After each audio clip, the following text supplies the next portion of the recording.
In this video, we will be learning how to edit a currently existing Quick Op. The first thing we are going to do is make sure we are in the Jobs window.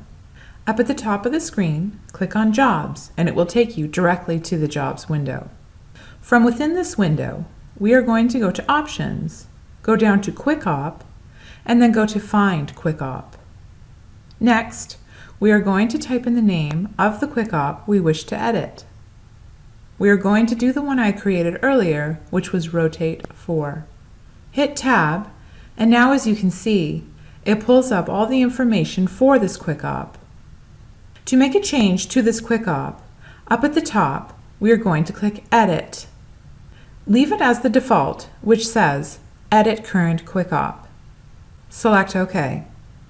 Now we can make any changes to the Quick Op that we may need.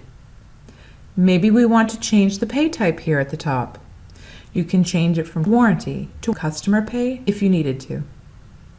Once you make all of your changes, you can simply click OK, and it will update to the new information.